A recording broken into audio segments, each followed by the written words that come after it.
ಸುದ್ದಿ ಮಾಧ್ಯಮಗಳಲ್ಲಿ ಈ ಕಳೆದ ವಾರ ಆದಂಥ ಕೆಲವೊಂದು ಮಹತ್ವದ ಘಟನೆಗಳನ್ನು ನೀವು ಗಮನಿಸುವುದಾಗಿದ್ರೆ, ಅಯೋಧ್ಯೆಯಲ್ಲಿರುವಂತಹ ರಾಮ ಮಂದಿರದಲ್ಲಿ ಒಂದು ಸಮಸ್ಯೆ ಆಗಿದೆ.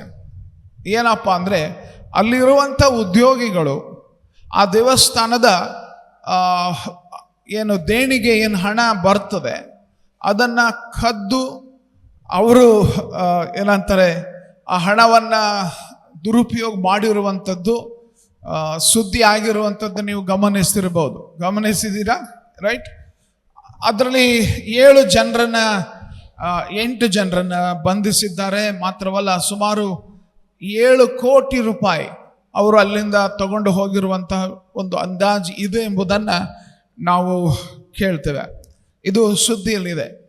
ದೇವಸ್ಥಾನದಲ್ಲಿ ಇರುವಂತಹ ಕೆಲಸಗಾರರು ಅಲ್ಲಿರುವಂತಹ ಆ ಒಂದು ಹಣವನ್ನು ಕದ್ದಿರುವಂಥ ಕಾರ್ಯ. ಪ್ರಿಯರೇ, ಹಣಕಾಸು ಈ ವಿಷಯ ನಾವು ಈ ದಿವಸ ಕೆಲವೊಂದು ಅಂಶಗಳನ್ನು ಬೈಬಲ್ ಮುಖಾಂತರ ಕಲೀಲಿಕ್ಕಿದ್ದೇವೆ. ನಮ್ಮ ಈ ಒಂದು ಜೀವಿತದಲ್ಲಿ ಹಣದ ವಿಷಯ ಬರುವಾಗ ನಾವು ಭಾಳ ಸೂಕ್ಷ್ಮ ಆಗುವಂಥದ್ದನ್ನು ನಾವು ಕೇಳ್ತೇವೆ.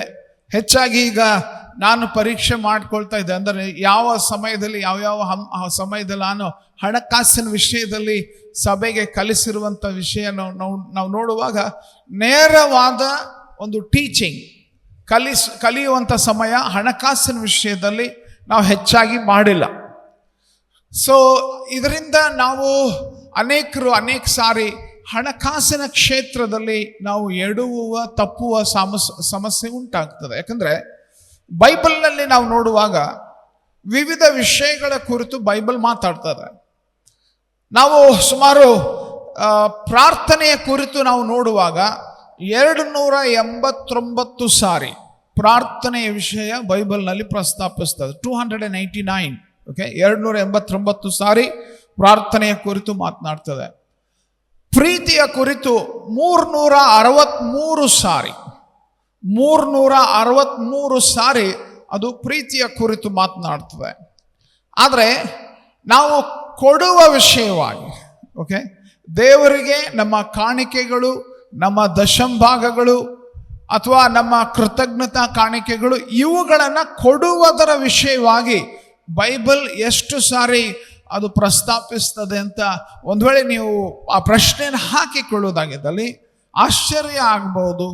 1043 ಸಾರಿ ಬೈಬಲ್ ನಮ್ಮ ಹಣಕಾಸಿನ ವಿಷಯ, ಅದು ಮುಖ್ಯವಾಗಿ ದೇವರ ಸೇವೆಗೆ ಕೊಡುವುದರ ಕುರಿತು ನಾವು ಬೈಬಲ್ ಪ್ರಸ್ತಾಪಿಸುವಂಥದ್ದನ್ನು ನೋಡುತ್ತೇವೆ.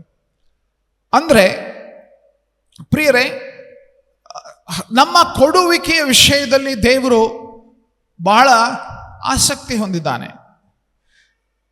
ಯಾಕಂದರೆ ನಾವು ಇಲ್ಲಿ ಗಮನಿಸಬೇಕು, ಸ್ವಾಭಾವಿಕವಾಗಿ ನಮ್ಮ ಒಂದು ದೊಡ್ಡ ಸಮಸ್ಯೆ ಏನೆಂದರೆ ನಾವು ಸ್ವಾರ್ಥಿಗಳು, ಜಿಪುಣರು. ಯಾರು ನಮಗೆ ಹೇಳಿಕ್ಕೆ ಬೇಕಾಗಿಲ್ಲ, ಬಟ್ ಸ್ವಾಭಾವಿಕವಾಗಿ ನಾವು ಸ್ವಾರ್ಥಿಗಳು, ಜಿಪುಣರು. ಮತ್ತು ಇಂತಹ ಈ ಒಂದು ಸ್ಥಿತಿಯಲ್ಲಿ ದೇವರು ನಮಗೆ ಕೊಡುವ ವಿಷಯವಾಗಿ ತಿಳಿಸಿ ನಮ್ಮಲ್ಲಿ ಬದಲಾವಣೆ ತರುವಂಥದ್ದನ್ನು ನಾವು ನೋಡ್ತೇವೆ. ಕೊಡಬೇಕು, ನಾವು ನಮ್ಮ ಸಮಯ ಕೊಡಬೇಕು, ನಮ್ಮ ಹಣಕಾಸನ್ನು ದೇವರಿಗೆ ಕೊಡಬೇಕು, ನಮ್ಮ ವರ ತಲಾಂತುಗಳನ್ನು ನಾವು ದೇವರಿಗೆ ಕೊಡಬೇಕು. ಅದು ವಿಶೇಷವಾಗಿ ದೇವರ ರಾಜ್ಯದ ಅಭಿವೃದ್ಧಿಗೋಸ್ಕರ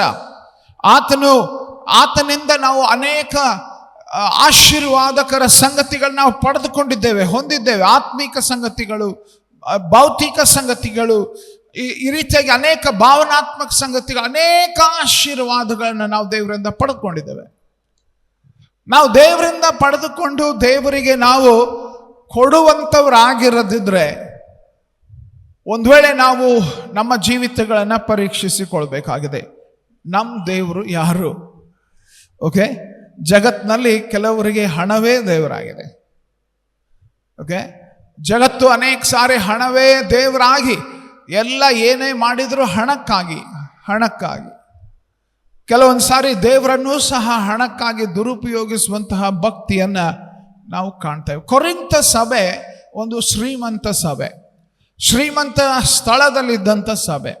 2ನೇ ಕೊರಿಂಥದಲ್ಲಿ ನಾವು ಆ ಒಂದು ಪುಸ್ತಕವನ್ನು ಗಮನಿಸುವಾಗ ಇದು ಅಪೊಸ್ತಲನಾದ ಪೌಲನು ಅಲ್ಲಿ ಇದ್ದಂಥ ಗಲಿಬಿಲಿಗಳನ್ನು ನಿಭಾಯಿಸುವಂಥ ವಿಷಯವಾಗಿ ಮಾತನಾಡಿದ್ದಷ್ಟೇ ಅಲ್ಲ, ಅಲ್ಲಿ ವಿಶೇಷವಾಗಿ ಆ ಸಭೆಗೆ ಯೆರೂಸಲೇಮಿನಲ್ಲಿ ಇರುವಂತಹ ಆ ಒಂದು ವಿಶ್ವಾಸಿಗಳಿಗೋಸ್ಕರ, ಯೆರೂಸಲೇಮ್ ಅಲ್ಲಿ ಆಗುತ್ತಿದ್ದಂಥ ಸೇವೆಗೋಸ್ಕರ, ಅಲ್ಲಿ ವಿಶ್ವಾಸಿಗಳು ಅನುಭವಿಸ್ತಾ ಇದ್ದಂಥ ಹಿಂಸೆ, ಕಷ್ಟ, ಇವುಗಳ ಸನ್ನಿವೇಶದಲ್ಲಿ, ಸ್ಥಿತಿಗತಿಗಳಲ್ಲಿ ಮತ್ತು ಬರಗಾಲದಿಂದ ಹೋರಾಟ ಮಾಡ್ತಾ ಕಷ್ಟಪಡುತ್ತಾ ಇದ್ದಂಥ ಆ ಜನರಿಗೋಸ್ಕರ ಕೊರಿಂಥ ಸಭೆಯವರು ಅಲ್ಲಿ ಕಾಣಿಕೆಗಳನ್ನು ಕೂಡಿಸಿ ಕೊಡುವಂಥ ವಿಷಯವಾಗಿ ಅವನು ಬರೆಯುವಂಥದ್ದನ್ನು ನಾವು ನೋಡ್ತೇವೆ. ಇನ್ಫ್ಯಾಕ್ಟ್ ನಾವು ಈ ಕೊಡುವಿಕೆಯ ವಿಷಯವಾಗಿ 8ನೇ ಅಧ್ಯಾಯ, 9ನೇ ಅಧ್ಯಾಯ, ಈ ಎಲ್ಲ ಅಧ್ಯಾಯಗಳಲ್ಲಿ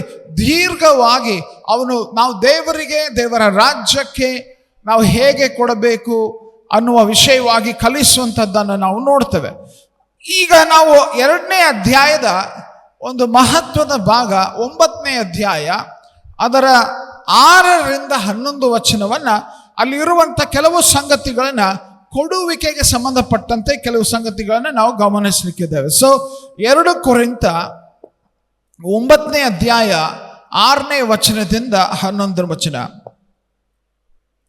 ಆದರೆ ಸ್ವಲ್ಪವಾಗಿ ಬಿತ್ತುವವನು ಪೈರನ್ನು ಸ್ವಲ್ಪವಾಗಿ ಕೊಯ್ಯುವನು, ಹೆಚ್ಚಾಗಿ ಬಿತ್ತುವವನು ಹೆಚ್ಚಾಗಿ ಕೊಯ್ಯುವನು ಎಂದು ತಿಳ್ಕೊಳ್ರಿ.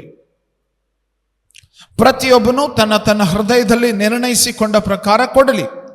ದುಃಖದಿಂದಾಗಲಿ ಬಲಾತ್ಕಾರದಿಂದಾಗಲಿ ಯಾರು ಕೊಡಬಾರ್ದು. ಯಾಕಂದರೆ ಸಂತೋಷವಾಗಿ ಕೊಡುವವನ ಮೇಲೆ ದೇವರಿಗೆ ಪ್ರೀತಿ ಉಂಟು. ದೇವರು ಸಕಲ ವಿಧವಾದ ದಾನಗಳನ್ನು ನಿಮಗೆ ಧಾರಾಳವಾಗಿ ಅನುಗ್ರಹಿಸುವುದಕ್ಕೆ ಶಕ್ತನಾದ್ದರಿಂದ ನೀವು ಯಾವಾಗಲೂ ಎಲ್ಲ ವಿಷಯಗಳಲ್ಲಿ ಪರಿಪೂರ್ಣತೆಯುಳ್ಳವರಾಗಿ ಸಕಲ ಸತ್ಕಾರ್ಯಗಳನ್ನು ಹೇರಳವಾಗಿ ಮಾಡುವವರಾಗಬೇಕು. ಉಪಕಾರಿಯ ವಿಷಯದಲ್ಲಿ ಅವನು ಬಡವರಿಗೆ ಧಾರಾಳವಾಗಿ ಕೊಟ್ಟನು, ಅವನ ನೀತಿಯ ಫಲವು ಸದಾಕಾಲ ಇರುವುದು ಎಂದು ಶಾಸ್ತ್ರದಲ್ಲಿ ಬರೆದದೆಯಲ್ಲ. ಬಿತ್ತುವವನಿಗೆ ಬೀಜವನ್ನು, ಉಣ್ಣುವವನಿಗೆ ಆಹಾರವನ್ನು ಕೊಡುವಾತನು ನಿಮಗೆ ಬಿತ್ತುವುದಕ್ಕೆ ಬೀಜವನ್ನು ಕೊಟ್ಟು ಹೆಚ್ಚಿಸಿ ನಿಮ್ಮ ಆ ಒಂದು ಧರ್ಮ ಕಾರ್ಯಗಳಿಂದ ಆಗುವ ಫಲಗಳನ್ನು ವೃದ್ಧಿಪಡಿಸುವನು. ಕೊರಿಂಥ ಸಭೆಗೆ ಅಪೊಸ್ತಲನಾದ ಪೌಲನು ಈ ಮಾತುಗಳನ್ನು ಬರೆಯುತ್ತಾ ಇದ್ದಾಗ, ಪ್ರಿಯರೇ, ಅಲ್ಲಿ ಅವನು ಉಪಯೋಗಿಸುವಂತಹ ಒಂದು ಚಿತ್ರ ಬಹಳ ವಿಶೇಷವಾದದ್ದು. ಬಹಳ ವಿಶೇಷವಾದದ್ದು ಎಂಬುದಾಗಿ ಹೇಳುವಾಗ ನಾವು 6ನೇ ವಚನ ನೋಡ್ತೇವೆ. ಆದರೆ ಸ್ವಲ್ಪವಾಗಿ ಬಿತ್ತುವವನು ಪೈರನ್ನ ಸ್ವಲ್ಪವಾಗಿ ಕೊಯ್ಯುವನು. ಇಲ್ಲಿ ಅಪೊಸ್ತಲನಾದ ಪೌಲನು ಒಂದು ವ್ಯವಸಾಯದ ಒಂದು ಮಾದರಿಯನ್ನು ಉಪಯೋಗಿಸುವಂಥದ್ದನ್ನು ನೋಡ್ತೇವೆ. ಕೊಡುವಿಕೆಯ ವಿಷಯದಲ್ಲಿ ಮಾತನಾಡ್ತಾ ಇದ್ದಾನೆ. ಹಣಕಾಸನ್ನ ಸೇವೆಗೆ ನಾವು ಕಾಣಿಕೆ, ದಶಂಭಾಗ, ಕೃತಜ್ಞತೆ ಕಾಣಿಕೆ, ಇದನ್ನೆಲ್ಲ ಸೇವೆಗಾಗಿ ನಾವು ಕೊಡುವ ವಿಷಯವಾಗಿ ಪೌಲನಲ್ಲಿ ಮಾತಾಡ್ತಾ ಇದ್ದಾನೆ. ಆದರೆ ಅವನು ಕೊಡ್ರಿ, ಹೀಗೆ ಕೊಡ್ರಿ, ಹಾಗೆ ಕೊಡ್ರಿ ಎಂಬುದಾಗಿ ತಿಳಿಸುವ ಬದಲು ಬಹಳ ವಿಶೇಷವಾಗಿ ಅಲ್ಲಿ ಕೊಡುವುದನ್ನು ಕಲಿಸುವುದಕ್ಕಾಗಿ ಅವನು ಬಳಸುವಂತಹ ಒಂದು ಮಾದರಿ ಏನಪ್ಪ ಅಂತಂದ್ರೆ ವ್ಯವಸಾಯ. ಒಂದು ಅಗ್ರಿಕಲ್ಚರ್ನಲ್ಲಿ ಒಬ್ಬ ರೈತನು ಮಾಡುವ ಒಂದು ವಿಷಯವನ್ನು ಅಲ್ಲಿ ಪ್ರಸ್ತಾಪಿಸ್ತಾ ಇದ್ದಾನೆ. ಏನದು? ಸ್ವಲ್ಪವಾಗಿ ಬಿತ್ತುವವನು ಸ್ವಲ್ಪವಾಗಿ ಕೊಯ್ಯುವನು, ಹೆಚ್ಚಾಗಿ ಬಿತ್ತುವವನು ಹೆಚ್ಚಾಗಿ ಕೊಯ್ಯುವನು. ಪ್ರಿಯರೇ, ಇಲ್ಲಿ ನಾವು ಕೊಡುವಾಗ ಈ ವಾಕ್ಯ ಸ್ಪಷ್ಟವಾಗಿ ನಮಗೆ ಕಲಿಸುವಂಥ ಸತ್ಯ ಏನಂದ್ರೆ, ಕೊಡುವಂಥ ಸಮಯದಲ್ಲಿ ನಮಗಿರುವ ಹಣವನ್ನು ನಾವು ಕಾಣಿಕೆಯಾಗಿ, ನಮಗಿರುವ ಹಣವನ್ನು ಸೇವೆಗೋಸ್ಕರ ಕೊಡುವಾಗ ಅದು ಲಾಸ್ ಅಲ್ಲ. ಅದು ಒಬ್ಬ ವ್ಯವಸಾಯ ಮಾಡುವ ಒಬ್ಬ ರೈತನು ಬೀಜವನ್ನ ಬಿತ್ತುವಂತೆ ನಾವು ಬಿತ್ತುತ್ತಾ ಇದ್ದೇವೆ. ನಾವು ಪ್ರತಿ ಸಾರಿ ನಮ್ಮ ಕಾಣಿಕೆಗಳನ್ನು, ದಶಂಭಾಗಗಳನ್ನು ನಾವು ಕೊಡುವಂಥ ಸಮಯದಲ್ಲಿ ನಮ್ಮ ಜೀವಿತದಲ್ಲಿ ಇದನ್ನು ನಾವು ತಿಳಿದುಕೊಳ್ಬೇಕೆಂದ್ರೆ ನಾವು ಬಿತ್ತುತ್ತಾ ಇದ್ದೇವೆ.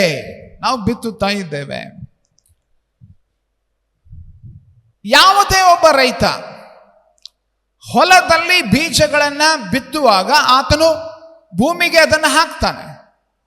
ಆದರೆ ಹಾಕುವಂಥ ಸಮಯದಲ್ಲಿ ಅವನಲ್ಲಿ ಈ ವಿಚಾರ ಬರುವುದಿಲ್ಲ. ಏನಂದ್ರೆ, ಅಯ್ಯೋ, ನನಗಿದ್ದ ಈ ಬೀಜಗಳು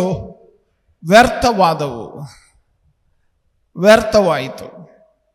ಯಾವುದಾದ್ರೂ ರೈತ ಹಾಗೆ ಯೋಚಿಸುವಂಥದ್ದನ್ನು ಕೇಳಿದ್ದೀರಾ? ಬೀಜ ಬಿತ್ತುವಾಗ, ತನಗಿರುವ ಭೂಮಿಯಲ್ಲಿ ಬೀಜ ಬಿತ್ತುವಾಗ ಅವನು, ಅಯ್ಯೋ, ನಾನು ಒಂದು ವೇಳೆ ಸಂಪಾದಿಸಿದ, ನನ್ನ ಕೈಯಲ್ಲಿ ಇರುವಂಥ ಈ ಬೀಜಗಳನ್ನು ನಾನು ಈಗ ವ್ಯರ್ಥ ಮಾಡ್ತಾ ಇದ್ದೇನೆ ಅಂತ ಯಾವ ರೈತನು ಕೂಡ ಯೋಚಿಸುವುದಿಲ್ಲ. ಸೊ ಇಲ್ಲಿ ನಾವು ಕೊಡುವಿಕೆಯ ವಿಷಯವಾಗಿ ಈ ವ್ಯವಸಾಯ, ರೈತರ ಕೆಲಸ, ಇದರ ಒಂದು ಮಾದರಿಯಲ್ಲಿ ಕೆಲವು ಅಂಶಗಳನ್ನ ನಾವು ವಿಶೇಷವಾಗಿ ಗಮನಿಸಬೇಕು. ನಾವು ದೇವರಿಗೆ ಕೊಡುವಂತಹ ಸಮಯದಲ್ಲಿ ನಾವು ಕಾಣಿಕೆಗಳನ್ನು, ದಶಂಭಾಗಗಳನ್ನು, ನಮ್ಮ ಕೃತಜ್ಞತಾ ಕಾಣಿಕೆಗಳು, ನಮ್ಮ ವಿಶೇಷವಾದ ಕಾಣಿಕೆಗಳನ್ನು ಉದಾರತೆಯಿಂದ ಕೊಡುವಾಗ ಕೆಲವು ಅಂಶ ನಾವು ಗುರುತಿಸ್ಬೇಕು. ಮೊದಲನೇದು ಏನಪ್ಪ ಅಂದರೆ, ಬಿತ್ತಿದ ಅನೇಕ ದಿವಸಗಳ ನಂತರ ರೈತ ಕೊಯ್ತಾನೆ ಅಲ್ವಾ? ಇವತ್ತು ಬಿತ್ತಿ ನಾಳೆ ಕೊಯ್ತಾರ ಯಾರಾದರೂ? ಇಲ್ಲ. ವ್ಯವಸಾಯದ ಒಂದು ಮಾದರಿಯನ್ನ ಪೌಲನು ಉಪಯೋಗಿಸುವಾಗ ಅದನ್ನು ತಿಳ್ಕೊಳ್ಬೇಕು. ನಾನು ಬಿತ್ತುವಾಗ ನನಗೆ ಇದರ ಪ್ರತಿಫಲ ನಾಳೆ ದೊರಕಲಿಕ್ಕಿಲ್ಲ, ನಾಡದು ದೊರಕಲಿಕ್ಕಿಲ್ಲ.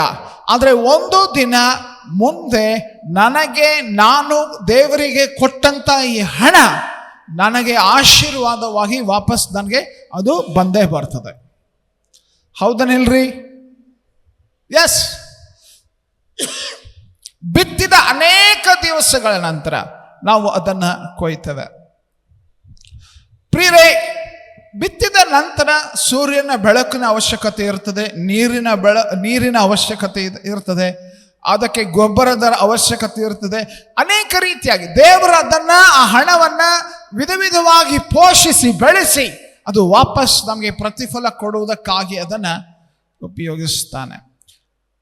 ಕೊಡುವ ವಿಷಯದಲ್ಲಿ ವ್ಯವಸಾಯದ ಒಂದು ಉದಾಹರಣೆಯನ್ನು ಪೌಲನು ಉಪಯೋಗಿಸಿದಾಗ ಇನ್ನೊಂದು ಅಂಶ ಏನಂದ್ರೆ, ಒಂದು ಸ್ಪಷ್ಟ, ಬಿತ್ತಿದ್ದಕ್ಕಿಂತಲೂ 100%, 100% ಇದು ಸತ್ಯವಾದ ಮಾತು. ನಾನು ಬಿತ್ತಿದ್ದಕ್ಕಿಂತಲೂ ಹೆಚ್ಚು ಕೊಯ್ಯುತ್ತೇನೆ. ನೆನ್ಪಿಟ್ಕೊಳ್ರಿ, ಯೋಚನೆ ಮಾಡ್ರಿ. ಒಬ್ಬನು ಒಂದು ಮಾವಿನ ಏನಂತಾರೆ ಗೊಪ್ಪ ಏನು ಅದನ್ನ ಬೀಜವನ್ನ ಒಬ್ಬನು ಬಿತ್ತಿದನಪ್ಪ. ಓಕೆ, ಈಗ ಅವನು ಬಿತ್ತಿದ ನಂತರ ಅವನ ಅಪೇಕ್ಷೆ ಏನು? ನಾನು ಬಿತ್ತಿದ್ದೇನೆ, ಒಂದು ಮಾವಿನ ಬೀಜವನ್ನ ಬಿತ್ತಿದ್ದೇನೆ, ಬಿತ್ತಿದಾಗ ಅದು ಮರವಾಗ್ತದೆ, ಬೆಳೆದು ಮರವಾಗ್ತದೆ. ಆ ಬೆಳೆದಂತ ಮರ ಎಷ್ಟು ಮಾವಿನ ಬೀಜಗಳನ್ನು ಕೊಡ್ತದೆ? ಲೆಕ್ಕ ಹಿಡ್ಲಿಕ್ಕೆ ಸಾಧ್ಯನಾ? ಹಲೋ, ಯಾರಿಗಾದ್ರೂ ಲೆಕ್ಕ ಮಾಡ್ಲಿಕ್ಕೆ ಸಾಧ್ಯನಾ? ನಾವು ನೆಡುವ ಬೀಜ ಅದು ಬೆಳೆದು ಮರವಾಗಿ ಎಷ್ಟು ಫಲ ಕೊಡ್ಲಿಕ್ಕೆ ಸಾಧ್ಯ ಅನ್ನುವಂಥದ್ದು ಲೆಕ್ಕ ಮಾಡಲಿಕ್ಕೆ ನಮ್ಮಿಂದ ಯಾರಿಂದಲೂ ಸಾಧ್ಯವಿಲ್ಲ. ವರ್ಷ ವರ್ಷ ಅದು ಪ್ರತಿಫಲ ಕೊಡಲಿಕ್ಕೆ ಸಾಧ್ಯ. ಈ ವ್ಯವಸಾಯ, ಈ ದೇವರ ಸೇವೆಗೋಸ್ಕರ ಕೊಡುವ ವ್ಯವಸಾಯ, ಇದರಲ್ಲಿ ಏನ್ ಗೊತ್ತಾ, ಅದು ಬೆಳೆಯುವಾಗ ಅದು ಹೆಚ್ಚು ಹೆಚ್ಚು ಹೆಚ್ಚು ಆಗುತ್ತದೆಯೇ ಹೊರತು ಅದು ಕಡಿಮೆ ಆಗುವುದಿಲ್ಲ. ವ್ಯವಸಾಯದ ಮಾದರಿಯನ್ನ ಪೌಲನು ಕೊರಿಂಥ ಸಭೆಗೆ ತಿಳಿಸ್ತಾ ಇದ್ದಾನೆ. ನಾವು ಬಿತ್ತುತ್ತೇವೆ, ನಾವು ಕೊಯ್ಯುತ್ತೇವೆ. ಕೊಯ್ಯುವಂಥದ್ದು ತಕ್ಷಣ ಆಗ್ಲಿಕ್ಕಿಲ್ಲ. ಕೊಯ್ಯುವಂಥದ್ದು ಬರೀ ಒಂದು ಬೀಜವನ್ನಲ್ಲ, ನಾವು ಕೊಯ್ಯುವಂಥದ್ದು ಅನೇಕ ಫಲಗಳನ್ನು, ದೀರ್ಘಾವಧಿಗೆ ನಾವು ಫಲವನ್ನ ಕೊಡುವುದಕ್ಕೆ ಸಾಧ್ಯ. ಸೊ ಅದಕ್ಕೆ 2 ಕೊರಿಂಥ 9ನೇ ಅಧ್ಯಾಯ 10ನೇ ವಚನದಲ್ಲಿ ಅದಕ್ಕೆ ಆತನು ಹೇಳುವಂತ ಮಾತು ಗಮನಿಸ್ರಿ. ಬಿತ್ತುವವನಿಗೆ ಬೀಜವನ್ನು, ಉಣ್ಣುವವನಿಗೆ ಆಹಾರವನ್ನು ಕೊಡುವಾತನು ನಿಮಗೆ ಬಿತ್ತುವುದಕ್ಕೆ ಬೀಜವನ್ನ ಕೊಟ್ಟು, ಏನಂತೆ ನೆಕ್ಸ್ಟ್ ವರ್ಡ್ ಏನಿದೆ, ಕೊಟ್ಟು ಹೆಚ್ಚಿಸಿ. ಓಕೆ, ಇದು ಬಹಳ ವಿಶೇಷವಾದದ್ದು. ನಾವು ದೇವರಿಗೆ ಕೊಡುವಾಗ, ದೇವರ ಸಭೆಗೆ ಕೊಡುವಾಗ, ದೇವರ ರಾಜ್ಯಕ್ಕಾಗಿ ಕೊಡುವಾಗ ನಾವು ಕಡಿಮೆ ಆಗುವುದಿಲ್ಲ. ದೇವರು ನಮಗೆ ಹೆಚ್ಚಿಸುವಂತಹ ಕಾರ್ಯ ಅದರ ಮುಖಾಂತರ ಮಾಡ್ತಾನೆ. ಸೊ ಬಿತ್ತುವ ಒಂದು ಕಾರ್ಯದಲ್ಲಿ ಇನ್ನೊಂದು ಅಂಶ ನಾವು ಗಮನಿಸಬೇಕು. ಬಿತ್ತಿದ ತಕ್ಷಣ ನಾವು ಫಲ ಹೊಂದುವುದಿಲ್ಲ, ಬಿತ್ತಿದಷ್ಟೇ ಫಲ ನಮಗೆ ದೊರಕುವುದಿಲ್ಲ. ಇನ್ನೊಂದು ವಿಷಯ ಏನಪ್ಪ ಅಂತಂದ್ರೆ, ನಮ್ಮ ಪ್ರಮಾಣ ಏನಿದೆಯಲ್ಲ ಅದು ಬಹಳ ಮುಖ್ಯ. ಯಾಕಂದ್ರೆ ಈ 6-7 ವಚನ, 2 ಕೊರಿಂಥ 9:6-7 ವಚನ ಹೇಳ್ತದೆ, ಸ್ವಲ್ಪವಾಗಿ ಬಿತ್ತುವವನು ಪೈರನ್ನ ಸ್ವಲ್ಪವಾಗಿ ಕೊಯ್ಯುವನು. ಸ್ವಲ್ಪವಾಗಿ ಬಿತ್ತುವವನು ಪೈರನ್ನ ಸ್ವಲ್ಪವಾಗಿ ಕೊಯ್ಯುವನು. ಅಂದ್ರೆ ಏನು? ನಾನು ಎಷ್ಟು ಬಿತ್ತುತ್ತೇನೋ ಅದೇ ಪ್ರಮಾಣದಲ್ಲಿ ನಾನು ಫಲ ಹೊಂದ್ತೇನೆ. ಓಕೆ, ನಾನು ಕೇವಲ 5 ಬೀಜಗಳನ್ನ ಬಿತ್ತಿದ್ರೆ ನಾನು ನಾನು ಎಷ್ಟು ಬಿತ್ತಿದ್ದೇನೋ ಅಷ್ಟೇ ಫಲ ಸಿಗ್ತದೆ ನನಗೆ. ಓಕೆ, ನನ್ನ ಬಿತ್ತುವಿಕೆಯ ಪ್ರಮಾಣಕ್ಕನುಗುಣವಾಗಿ ನನಗೆ ಪ್ರತಿಫಲ ಸಿಗ್ತದೆ. ಇಲ್ಲ, ನಾನು 1000 ಬೀಜಗಳನ್ನ ಬಿತ್ತಿದೆ, ಅದಕ್ಕೆ ತಕ್ಕದಾದ ಪ್ರತಿಫಲ ನನಗೆ ಸಿಗ್ತದೆ. ಇದನ್ನ ವಿಶೇಷವಾಗಿ ನಾವು ಯೋಚಿಸಬೇಕು. ಇಲ್ಲಿ ನಾನು ಬಿತ್ತಿದ ಪ್ರಮಾಣದಲ್ಲಿ ನಾನು ಹೊಂದುತ್ತೇನೆ ಅಂತ ಅಂದ್ರೆ, ದೇವರು ಒಂದು ATM ಮಷೀನ್ ಅಲ್ರಿ. ಓಕೆ, ಕೆಲವರು ಹಂಗೆ ಯೋಚನೆ ಮಾಡ್ತಾರೆ. ದೇವರ ಸಂಗಡ ಒಂದು ವ್ಯಾವಹಾರಿಕ ಸಂಬಂಧ ಅಂದ್ರೆ ಏನು? ನಾನು ಇಷ್ಟು ಕೊಡ್ತೇನೆ, ನೀನು ಅದನ್ನ ಏನಂತಾರೆ, ದೊಡ್ಡದಾಗಿ ಬದಲಾಯಿಸಿ ಅದನ್ನ ಇಷ್ಟು ಮಾಡಿ ಕೊಡಬೇಕು. ನಾನು 100 ರೂಪಾಯಿ ಕೊಡ್ತೇನೆ, ನೀನು 1000 ರೂಪಾಯಿ ಕೊಡಬೇಕು. ಕೇಳಿದ್ದೀರಿ ಅದನ್ನ? ಈ ರೀತಿಯಾಗಿ ಸೇವೆಗಳು ಕೂಡ ಈ ರೀತಿಯಾದ ಕಾರ್ಯ ಮಾಡ್ತದೆ. ನೀವು ವಿನಿಯೋಗಿಸ್ರಿ, ಸೇವೆಗೆ ಕೊಡ್ರಿ, ಆಗ ನಿಮ್ಮ ಹಣ ಹೆಚ್ಚಾಗಿ ನಿಮಗೆ ದೊರಕುತ್ತದೆ. ಓಕೆ, ದೇವರು ವ್ಯಾವಹಾರಿಕ ಸಂಬಂಧವನ್ನ ಇಲ್ಲಿ ಹೇಳ್ತಾ ಇಲ್ಲ. ಇದು ವ್ಯಾವಹಾರಿಕ ಸಂಬಂಧ ಅಲ್ಲ, ಇದು ಬಿತ್ತುವ ಕೊಯ್ಯುವ ಸಂಬಂಧ. ಇದು ಬಿತ್ತುವ ಕೊಯ್ಯುವ ಸಂಬಂಧ ಅಂತಂದ್ರೆ, ಇಲ್ಲಿ ಈ ಮಾತು ಪೌಲನು ಹೇಳ್ತಾ ಇದ್ದಾಗ ನಾವು ಇದನ್ನು ಯೋಚಿಸಬಾರ್ದು. ಏನಂದ್ರೆ, ಪೌಲನಿಗೆ ಕೊರಿಂಥ ಸಭೆಯಲ್ಲಿ ಪೌಲನು ಬಡವನಾಗಿದ್ದನು, ಪೌಲನಿಗೆ ಯಾವ ಹಣ ಇರಲಿಲ್ಲ. ಪೌಲನು ಒಂದು ವೇಳೆ ಆ ಸೇವೆಗೋಸ್ಕರ ಈ ಹಣದ ವಿಷಯ ಮಾತನಾಡ್ತಾ ಇದ್ದಾಗ ಯಾವ ಹಣ ಇಲ್ಲದೆ ಅವನು ಒಬ್ಬ ಭಿಕ್ಷುಕನಂತೆ ಕೊರಿಂಥ ಸಭೆಗೆ ಕೇಳ್ತಾ ಇರಲಿಲ್ಲ. ಅವನಿಗೆ ಬೇಕಾದಷ್ಟು ಹಣ ಇದ್ದು ಅವನು ಈ ಸಭೆಗೆ ಕೊಡುವುದರ ವಿಷಯವಾಗಿ ಕಲಿಸುತ್ತಾ ಇರುವಾಗ ಅದರ ಮುಖ್ಯವಾದ ವಿಶೇಷವಾದ ಆಶೀರ್ವಾದ ಅಂದ್ರೆ ನಾವು ಬಿತ್ತುತ್ತಾ ಇದ್ದೇವೆ. ಹಲ್ಲೆಲೂಯ, ನಾವು ಬಿತ್ತುತ್ತಾ ಇದ್ದೇವೆ. ಪಕ್ಕದವ್ರಿಗೆ ಹೇಳ್ರಿ, ನಾವು ಬಿತ್ತುತ್ತೇವೆ ಅಂತ. ಓಕೆ, ನಾವು ಸೇವೆಗೋಸ್ಕರ ಕೊಡುವಾಗ, ನಾವು ದೇವರ ರಾಜ್ಯಕ್ಕೋಸ್ಕರ ಕಾಣಿಕೆಗಳನ್ನು ಸಲ್ಲಿಸುವಾಗ ನಾವು ಬಿತ್ತುತ್ತಾ ಇದ್ದೇವೆ. ಒಂದು ವಿಧದಲ್ಲಿ ನಾವೆಲ್ಲ ರೈತರು. ಕೆಲವರು ಈ ರೈತರಂತ ಹೇಳುವಾಗ ಒಂದು ವೇಳೆ ನಮ್ಮ ಒಂದು ಸಮಸ್ಯೆ, ನಾವು ಆ ಬೀಜಗಳನ್ನು ಬಿತ್ತದೆ ನಮ್ಮ ಉಗ್ರಾಣದಲ್ಲಿ ಅಥವಾ ನಮ್ಮ ಸ್ಟೋರ್ ಹೌಸ್ನಲ್ಲಿ ಕಣಜದಲ್ಲಿ ನಾವು ಹಾಗೆ ಇಟ್ಕೊಳ್ಬಹುದು.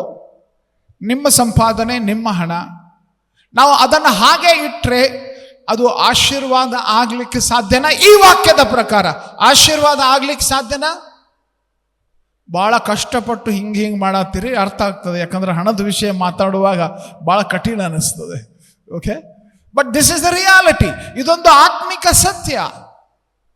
ಇದು ಯಾರೋ ಒಬ್ಬ ವಿದೇಶಿ ವ್ಯಕ್ತಿ ಅಥವಾ ಯಾರೋ ಒಬ್ಬ ಹಣಕಾಸಿನ ವ್ಯಕ್ತಿ ಇದು ಮಾತಾಡ್ತಾ ಇರುವಂತ ಸದ್ಯ ಬೈಬಲ್ನಲ್ಲಿ ಕಲಿಸಲ್ಪಡುತ್ತಿರುವ ಸತ್ಯ ಇದು.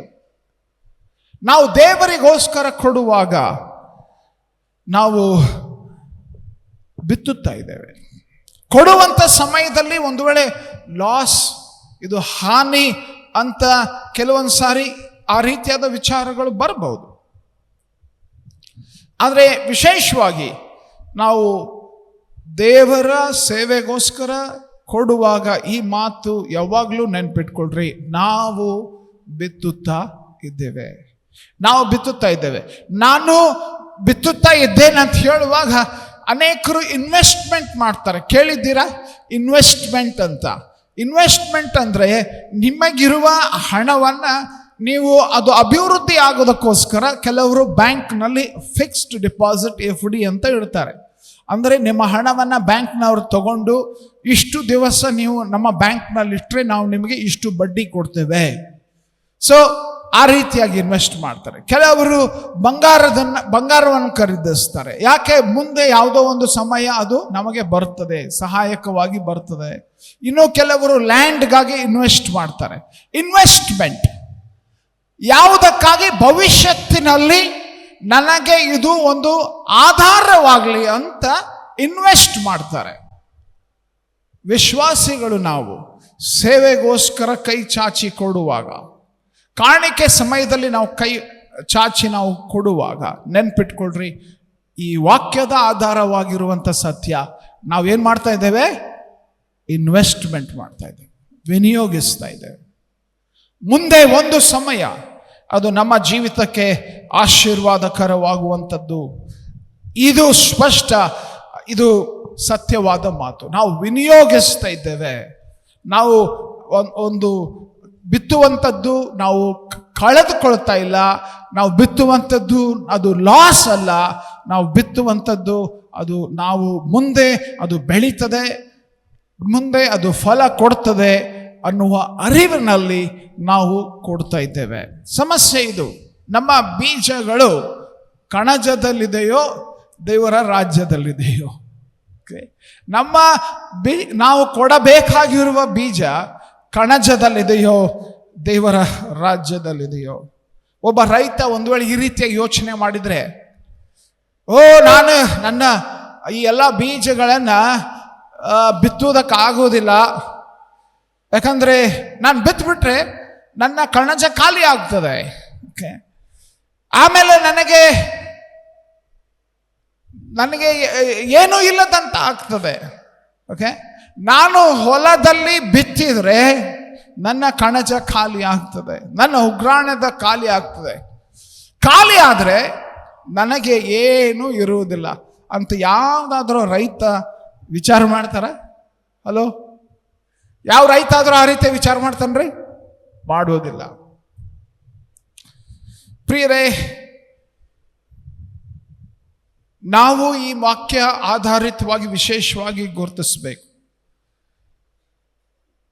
ನಮ್ಮ ಕೊಡುವಿಕೆ ವಿಷಯದಲ್ಲಿ ನಾವು ಬಿತ್ತುವವರಾಗಿದ್ದೇವೆ. ನಾವು ಒಂದು ವೇಳೆ ಈ ರೀತಿಯಾದ ಒಂದು ಯೋಚನೆ ನಮಗೆ ಕಾಡುವಾಗ, ದೇವರೇ ನಮಗೆ ಬೆಳೆಯನ್ನು ಕೊಡು. ಒಬ್ಬ ರೈತ ಪ್ರಾರ್ಥನೆ ಮಾಡ್ಬೋದು, ದೇವರೇ ನಮಗೆ ಬೆಳೆಯನ್ನು ಕೊಡು, ನಮಗೆ ಫಲವನ್ನು ಕೊಡು, ನಮಗೆ ಫಸಲನ್ನು ಕೊಡು. ಪ್ರಾರ್ಥಿಸ್ಬೋದು. ನಮಗೆ ನಮ್ಮ ದಿನನಿತ್ಯದ ಅವಶ್ಯಕತೆಗಾಗಿ ನಾವು ಬದುಕುವುದಕ್ಕೋಸ್ಕರ ದೇವರೇ ನಮಗೆ ಫಲ ಕೊಡು ಅಂತ ಪ್ರಾರ್ಥಿಸ್ಬೋದೋ ಇಲ್ರಿ? ಪ್ರಾರ್ಥಿಸ್ಬೋದೋ ಇಲ್ಲ? ಪ್ರಾರ್ಥಿಸ್ಬೋದು. ಆದರೆ ಪ್ರಾರ್ಥಿಸುವುದಕ್ಕಿಂತ ಮೊದಲು ರೈತ ಏನೋ ಮಾಡ್ತಾನೆ. ಏನದು? ಏನು ಮಾಡ್ತಾನೆ? ಬಿತ್ತದೆ. ರೈಟ್? ಯಾವ ರೈತನೂ ಕೂಡ ಬೀಜಗಳನ್ನು ಬಿತ್ತದೆ ನನಗೆ ಫಲ ಕೊಡು ಸ್ವಾಮಿ ಅಂತ ಕೇಳಲಿಕ್ಕೆ ಹೇಗೆ ಸಾಧ್ಯ? ಹೇಗೆ ಸಾಧ್ಯ? ವಿಶೇಷವಾಗಿ ಬಿತ್ತುವುದಿಲ್ಲ, ನಿನ್ನ ಮೇಲೆ ನನಗೆ ಭರವಸೆ ಇದೆ, ನೀನು ಕೊಡ್ತೀಯ ಅಂಥೇಳಿ, ನೀನು ನನಗೆ ಫಲ ಕೊಡ್ತೀಯ ಅಂಥೇಳಿ ನನ್ನ ಉಗ್ರಾಣದಲ್ಲಿ ಮಾತ್ರ ನಾನು ಏನಿಟ್ಕೊಳ್ತೀನಿ? ಆ ಬೀಜಗಳನ್ನು ಕಾಪಾಡಿ ಇಟ್ಕೊಳ್ತೀನಿ.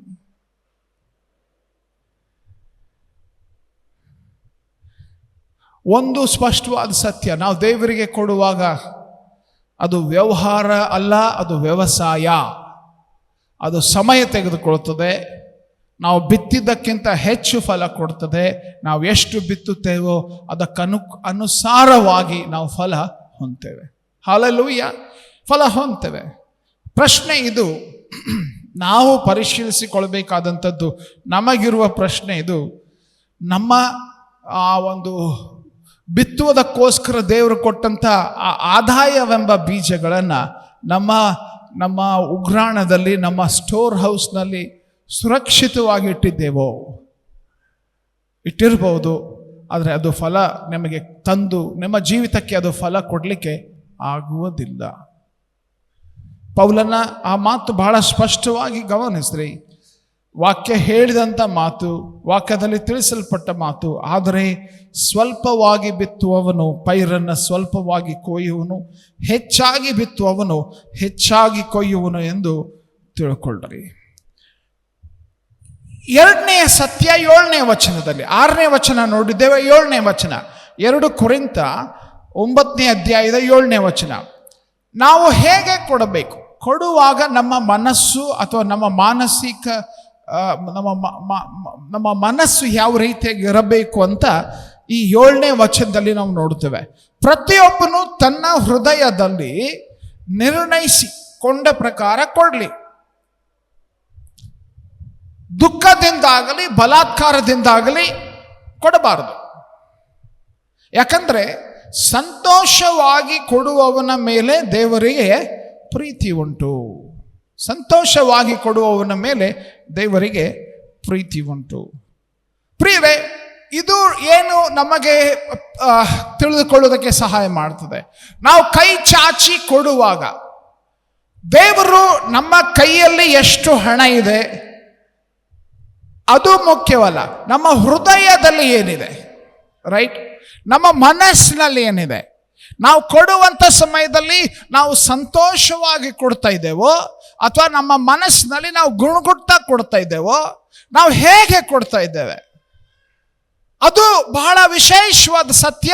ಅದನ್ನ ಈ ವಾಕ್ಯ ತಿಳಿಸ್ತದೆ. ಈ 7ನೇ ವಚನದಲ್ಲಿ ಪ್ರತಿಯೊಬ್ಬನು ತನ್ನ ಹೃದಯದಲ್ಲಿ ನಿರ್ಣಯಿಸಿಕೊಂಡ ಪ್ರಕಾರ ಕೊಡ್ಲಿ. ದುಃಖದಿಂದಾಗ್ಲಿ ಬಲಾತ್ಕಾರದಿಂದಾಗ್ಲಿ ಕೊಡಬಾರ್ದು.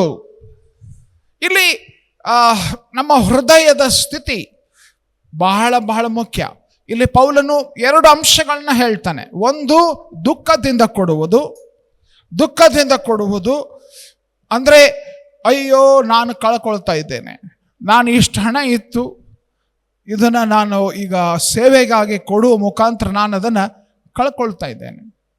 ಸೊ ಒಳಗೆ ಒಂದು ದುಃಖ ಕಾಡುತ್ತವೆ, ಆ ರೀತಿಯಾಗಿ ಕೊಡುವಂಥದ್ದು. ಎರಡನೆಯದು ಬಲಾತ್ಕಾರದಿಂದ ಕೊಡುವಂಥದ್ದು, ಒತ್ತಡದಿಂದ ಕೊಡುವಂಥದ್ದು. ಏನಂದ್ರೆ, ಇವ್ರು ಕೊಡಲಿಲ್ಲ ಅಂದ್ರೆ ನನ್ನ ಬಗ್ಗೆ ಜನ ಏನು ತಿಳ್ಕೊಳ್ತಾರೆ, ಕೊಡಲಿಲ್ಲ ಅಂದರೆ ಅವ್ರು ಹೇಳಿದ್ದಾರೆ ಕೊಡಬೇಕು, ಕೊಡಲೇಬೇಕು, ಒತ್ತಡ ತಂದಿದ್ದಾರೆ, ಅದಕ್ಕೆ ಕೊಡುವಂಥದ್ದು. ಪ್ರಿಯರೇ, ಇವೆಲ್ಲ ನಮ್ಮ ಹೃದಯದ ಸ್ಥಿತಿಯನ್ನು ತಿಳಿಸ್ತದೆ. ದೇವರು ಬಹಳ ಸ್ಪಷ್ಟವಾಗಿ ವಾಕ್ಯದಲ್ಲಿ ತಿಳಿಸ್ತಾ ಇರುವಂಥದ್ದು, ಸಂತೋಷವಾಗಿ ಕೊಡುವವನ ಮೇಲೆ ದೇವರಿಗೆ ಬಹಳ ಏನುಂಟು? ಪ್ರೀತಿ ಉಂಟು. ಆದರೆ ನಮಗೆ ಕಾಡುವ ಭಯ, ದೊಡ್ಡ ಭಯ, ನಾನು ಕೊಟ್ಟರೆ, ಸೇವೆಗೆ ಕೊಟ್ಟರೆ ನನ್ನ ಭವಿಷ್ಯತ್ತೇನು, ನನ್ನ ಸ್ಥಿತಿ ಏನು? ಕ್ಷಣವತ್ತು ಯೋಚನೆ ಮಾಡ್ರಿ. ನಮಗೆ ದಶಂಭಾಗ ಅಂದರೆ ಬಹಳ ಒಂದು ನಿಯಮದ ಪ್ರಕಾರ ನಾವು ಕೊಡ್ತೀವಿ ದಶಂಭಾಗ. ಈ ಭಯ ಹೇಗೆ ಕಾಡ್ತದೆ ಯೋಚನೆ ಮಾಡ್ರಿ. ಒಂದು ವೇಳೆ ದೇವರು ನಿನಗೆ ಇನ್ನು ಮುಂದೆ ನೀನು ದಶಂಭಾಗ ಕೊಡಬಾರ್ದು, ನೀನು 15% ಕೊಡಬೇಕು ಅಥವಾ 20% ಕೊಡಬೇಕು ಅಂತ ಒಂದು ವೇಳೆ ದೇವರು ನಮ್ಮ ಹೃದಯಗಳಲ್ಲಿ ಮಾತನಾಡಿದರೆ ನಾವು ಕೊಡ್ತೀವ? ನಾವು ಕೊಡ್ತೀವ? ಅನೇಕ ಸಾರಿ ಕೊಡುವಂತಹ ವಿಚಾರ ಬಂದೊಡನೆ ನಮಗಿರುವ ಒಂದು ದೊಡ್ಡ ಸವಾಲು, ಅಯ್ಯೋ ಹೆಂಗೆ ನಾವು ಮುಂದೆ ನಮ್ಮ ಫ್ಯಾಮಿಲಿ ಹೆಂಗೆ ನಡೆಸ್ಕೊಂಡು ಹೋಗ್ಬೇಕು, ಹೇಗೆ ನಾವು ನಮ್ಮ ಕುಟುಂಬವನ್ನು ನಡೆಸಿಕೊಂಡು ಹೋಗ್ಬೇಕು. ಪ್ರಿಯರೇ, ನಾವು ಈ ಮಾತು ಹೇಳುವಾಗ ಈ ವಾಕ್ಯದ ಸಂದರ್ಭ ಸ್ಪಷ್ಟವಾಗಿ ತಿಳಿಸ್ತಾ ಇದೆ. ಬಿತ್ತುವ ಕೆಲಸ ಮಾಡ್ತಾ ಇದ್ದೇವೆ, ಬಿತ್ತುವ ಕೆಲಸ ನಾವು ಮಾಡ್ತಾ ಇದ್ದೇವೆ. ಬಿತ್ತುವ ಕೆಲಸ ಮಾಡ್ತಾ ಇರುವಾಗ ಹೆಚ್ಚಾಗಿ ಬಿತ್ತುವವರಿಗೆ ಹೆಚ್ಚಾಗಿ ಫಲ ದೊರಕ್ತದೆ. ಹೆಚ್ಚಾಗಿ ಬಿತ್ತುವವರಿಗೆ ಹೆಚ್ಚಾಗಿ ಫಲ ದೊರಕುತ್ತದೆ. ಸೊ ಬಿತ್ತುವಂಥದ್ದು ನಂಬಿಕೆಯ ಕೆಲಸ. ನನ್ನ ನಂಬಿಕೆಯ ಪ್ರಮಾಣ, ನನ್ನ ವಿಶ್ವಾಸದ ಪ್ರಮಾಣ. ನಾನು ಬಿತ್ತುವಾಗ ನನಗಿರುವ ವಿಶ್ವಾಸ ಏನೆಂದರೆ, ನಾನು ಬಿತ್ತಿದ ಬೀಜಗಳು ಅದು ಮೊಳಕೆ ಒಡೆದು, ಅದು ಸೂರ್ಯನ ಬೆಳಕನ್ನು ಪಡೆದು, ನೀರನ್ನು ಉಂಡು, ಅದು ತಕ್ಕ ಸಮಯದಲ್ಲಿ ಬೆಳೆದು ನನಗೆ ನನ್ನ ಅಪೇಕ್ಷೆ ಮೀರಿ ಫಲ ಕೊಡುತ್ತದೆ. ಯಾಕಂದರೆ ದೇವರ ವಾಕ್ಯ ಇದನ್ನು ತಿಳಿಸ್ತದೆ ಅಂತ ನಂಬಿರುವಂಥವ್ರು ಉದಾರವಾಗಿ ಕೊಡ್ತಾರೆ. ಇಲ್ಲಪ್ಪ ಅಂತಂದ್ರೆ ಭಯ ಕಾಡ್ತದೆ. ಹೇಗೆ ಬದುಕಬೇಕು? ಯಾಕಂದ್ರೆ ಈ ಕೊಡುವಿಕೆ ಏನಿದೆಯಲ್ಲ, ಉದಾರತೆ ಅನ್ನುವಂಥದ್ದು ನನ್ನ ಅಸ್ತಿತ್ವಕ್ಕೆ ಸವಾಲು ಹಾಕುವ ಪ್ರಶ್ನೆ ಇದು. ಓಕೆ, ನನ್ನ ಅಸ್ತಿತ್ವಕ್ಕೆ ನಾನು ಬದುಕಬೇಕು. ಸಂಪಾದನೆ ಯಾಕೆ ಮಾಡ್ತೀವಿ? ರೋಟಿ ಕಪಡ ಅವ್ರ ಮಕಾನಲ್ಲ. ಓಕೆ, ಸಂಪಾದಿಸಿ ಅದರಿಂದ ಬದುಕ್ತೇವೆ. ಆದ್ರೆ ಈಗ ವಾಕ್ಯ ಹೇಳ್ತಾ ಇದೆ ಕೊಡಬೇಕು ಅಂತ. ನಮಗಿರುವುದರಲ್ಲಿ ನಾವು ನಿರ್ಧರಿಸಿರುವ ಪ್ರಕಾರ ಕೊಡಬೇಕು. ಸೊ ಕೊಡಬೇಕು ಅಂತಂದ್ರೆ ನಾನು ಹೇಗೆ ಬದುಕಬೇಕು ಅನ್ನುವಂಥ ಕೌಂಟರ್ ಕ್ವಶನ್, ಪ್ರಶ್ನೆ ನಮಗೆ ಭಯ ಹುಟ್ಟಿಸುವ ಹಾಗೆ ಆ ಪ್ರಶ್ನೆ ಬಂದು ಕಾಡ್ತದೆ. ಹೇಗೆ ಕೊಟ್ರೆ ಹೇಗೆ ಬದುಕ್ತಿ?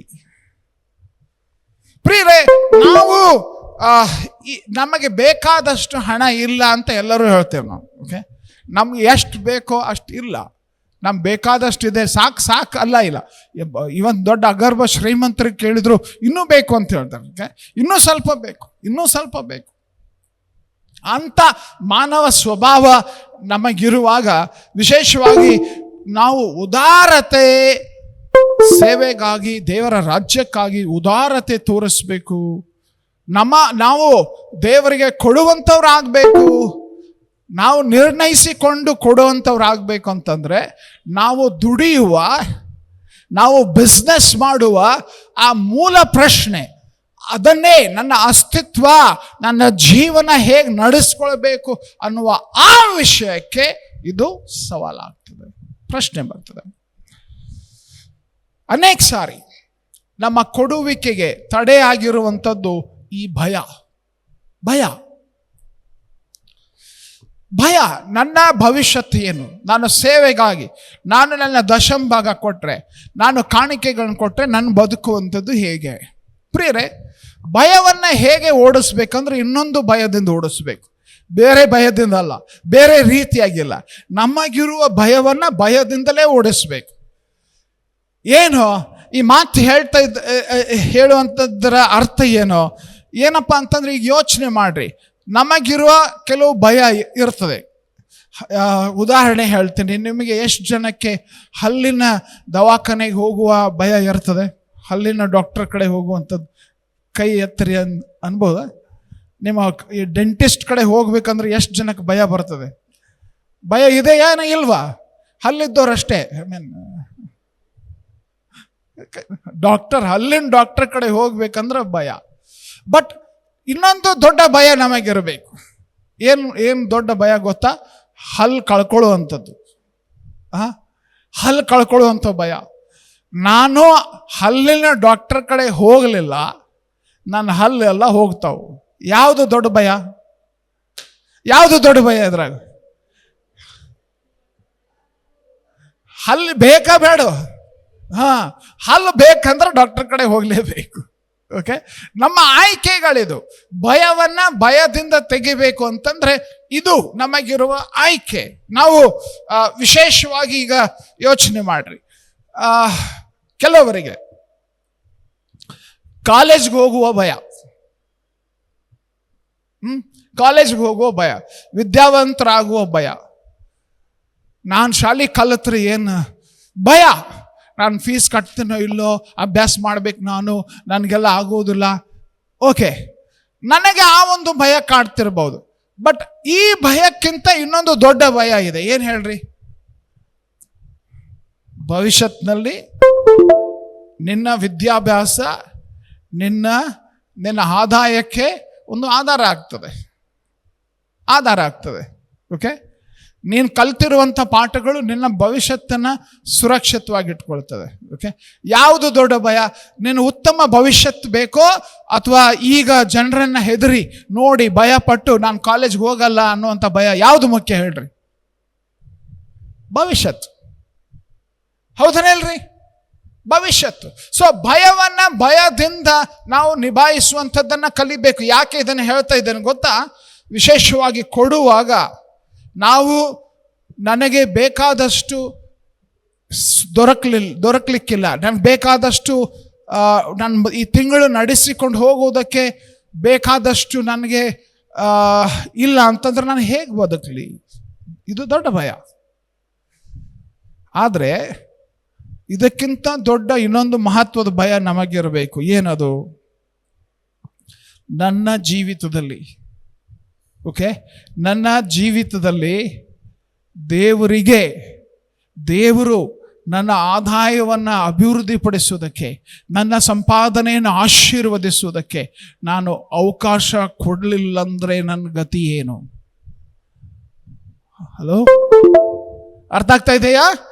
ದೇವರಿಗೆ ನನ್ನ ಆದಾಯದಲ್ಲಿ, ನನ್ನ ಸಂಪಾದನೆಯಲ್ಲಿ ಅದನ್ನು ಆಶೀರ್ವದಿಸುವುದಕ್ಕೆ ನಾನು ಅವಕಾಶ ಕೊಡದೆ, ನಾನು ಈ ತಿಂಗಳು ಬದುಕಬೇಕಪ್ಪ, ಈ ವಾರ ಬದುಕಬೇಕಪ್ಪ ಅಂತ ಹೇಳಿ ದೇವರು ನನಗೆ ಕೊಟ್ಟಿರುವ ಆ ಬೀಜಗಳನ್ನು ಉಗ್ರಾಣದಲ್ಲಿ ಶೇಖರಿಸಿ ಇಟ್ಟು ದೇವರಿಗೆ ಆ ಬೀಜಗಳನ್ನು ಬಳಸಿ ಆಶೀರ್ವದಿಸುವುದಕ್ಕೋಸ್ಕರ ಉಪಯೋಗಿಸುವುದಕ್ಕಾಗಿ ಅವಕಾಶ ಕೊಡದೇ ಇರುವಂಥದ್ದು ಯಾವುದು ದೊಡ್ಡ ಭಯ ಇರಬೇಕು ಹೇಳ್ರಿ?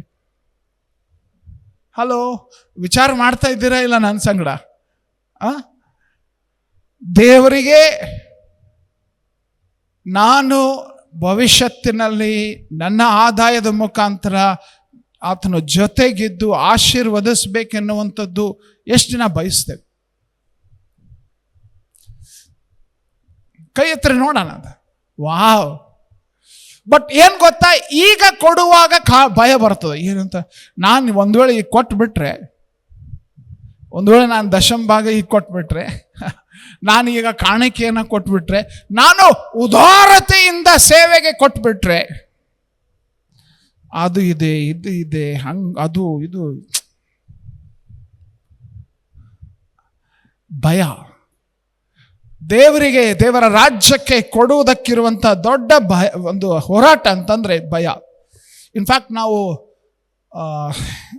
ಇದು ತಲಾಂತುಗಳ ಸಾಮ್ಯದಲ್ಲಿ ಆ ಒಂದೇ ತಲಾಂತು ಹೊಂದಿದವನ ಒಂದು ಭಯ ನಾವು ಯೋಚಿಸುವಾಗ ಅದನ್ನು ಗುರುತಿಸ್ತೇವೆ. ಮತ್ತಾಯ 25, 24, 25ರಲ್ಲಿ ನೋಡ್ತೇವೆ. ತರುವಾಯ ಒಂದೇ ತಲಾಂತು ಹೊಂದಿದವನು ಸಹ ಮುಂದೆ ಬಂದು, ಸ್ವಾಮಿ, ನೀನು ಕಠಿಣ ಮನುಷ್ಯನು, ನೀನು ಬಿತ್ತದಿರುವಲ್ಲಿ ಕೊಯ್ಯುವವನು, ನೀನು ತೂರದಿರುವಲ್ಲಿ ರಾಶಿ ಮಾಡಿಕೊಳ್ಳುವವನು ಎಂದು ತಿಳಿದು ಹೆದರಿಕೊಂಡು ಭಯ ಪಡ್ತಾನೆ. ತನಗಿರುವುದನ್ನು ವಿನಿಯೋಗಿಸುವುದಕ್ಕೆ, ತನಗಿರುವುದನ್ನು ಬೆಳೆಸುವುದಕ್ಕೆ, ತನಗೆ ಕೊಡಲ್ಪಟ್ಟದ್ದನ್ನು ಅಭಿವೃದ್ಧಿ ಪಡಿಸುವುದನ್ನು ಮಾಡದೆ ಭಯಪಟ್ಟು ಕೂಡಿಸಿಟ್ಟುಕೊಂಡು ಇದ್ದದ್ದನ್ನು ಇದ್ದ ಹಾಗೆ ತಂದು ಒಪ್ಪಿಸುವುದಕ್ಕೆ ನಿರ್ಧರಿಸ್ತಾನೆ ಎಂದು ತಿಳಿದು ಹೆದರಿಕೊಂಡು ಹೋಗಿ, ನಿನ್ನ ತಲಾಂತನ್ನು ಭೂಮಿಯಲ್ಲಿ ಬಚ್ಚಿಟ್ಟಿನು, ಈಗೋ ನಿನ್ನದು ನಿನಗೆ ಸಂದಿದೆ ಅಂದನು. ಅವನ ಗತಿ ಏನಾಯಿತು?